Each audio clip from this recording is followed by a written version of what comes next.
Ce soir, c'est le grand soir, le derby de Madrid. Un choc au sommet de la Liga entre le Real et l'Atlético, un match qui pourrait bien décider de tout pour le titre. Alors on va décortiquer ensemble les clés de cette rencontre qui s'annonce, explosive. Et cette phrase qu'on voit partout dans la presse, elle résume absolument tout, non ?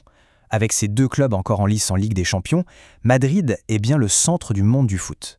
Et ce soir, la ville ne va vibrer que pour ça.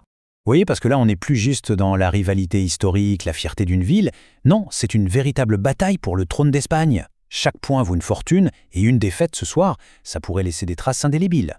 Alors, pourquoi ce n'est pas un match comme les autres? Qu'est-ce qui le rend si spécial cette fois-ci? C'est simple. L'enjeu dépasse de loin le cadre habituel. C'est une question de suprématie.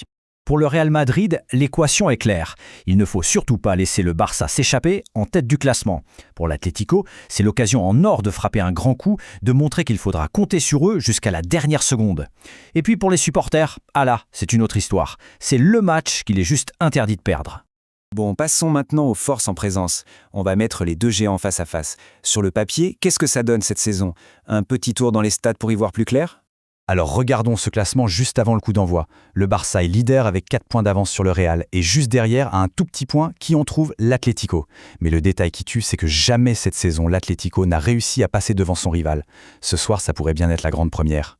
Et quand on regarde les buts marqués, là, il n'y a pas photo. Le Real Madrid, c'est 60 buts, l'Atlético 47. L'avantage offensif pour la Maison Blanche est net. C'est l'une des meilleures attaques du championnat, tout simplement. Mais attention, et c'est un très gros mais. Si les statistiques de la saison semblent donner l'avantage au Real, l'histoire récente des derbys, elle, raconte quelque chose de complètement différent. Une histoire qui a de quoi faire douter les plus optimistes des supporters du Real.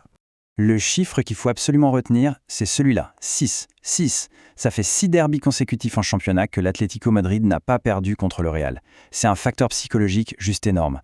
En Liga, on peut le dire, les colchoneros ont trouvé la formule. Et cette petite chronologie, elle le prouve bien. On se souvient tous du match aller cette saison, cette fameuse Manita Historica, cette victoire 5-2 de l'Atlético. Une vraie claque. Alors oui, le Real a pris une petite revanche en Supercoupe, mais ça c'est pas le championnat. En Liga, la dynamique elle est clairement du côté des hommes de Simeone. Bon, on a parlé des équipes, mais un match pareil, ça se joue aussi et surtout sur des exploits individuels. Alors qui sont les hommes qui pourraient faire basculer ce choc de titans? Forcément, tous les regards seront braqués sur lui. Kylian Mbappé, 42 jours qu'on attend son retour. C'est l'événement. Le gars a mis 38 buts en 34 matchs cette saison. C'est juste stratosphérique.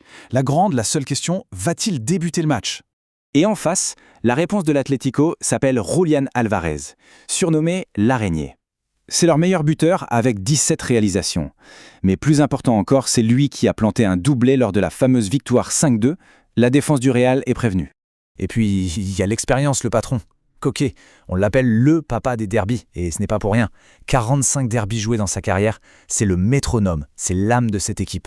Sa gestion du milieu de terrain sera l'une des clés, c'est certain. Du côté du Real Madrid, l'entraîneur fait face à ce que la presse espagnole adore appeler « los benditos problemas », les problèmes bénis.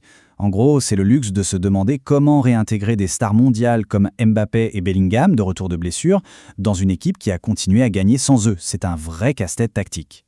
Allez, dernière ligne droite, on va s'intéresser aux derniers détails qui pourraient tout changer.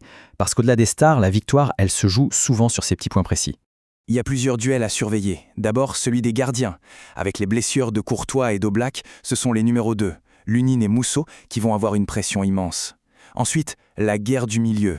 Un face-à-face qui s'annonce épique entre la puissance de Tchouaméni et la forme étincelante de Cardoso. Il y a aussi les belles histoires. Antoine Griezmann fête ses 35 ans. Est-ce qu'il va sortir du banc pour nous offrir un cadeau d'anniversaire? Et enfin, un œil sur le défenseur Lenormand, qui joue très gros pour regagner sa place.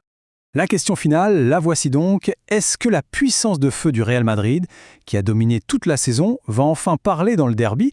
Ou est-ce que cette forteresse psychologique que l'Atlético a construite match après match en Liga va tenir une nouvelle fois? Choc des styles, choc des dynamiques. La réponse, c'est ce soir.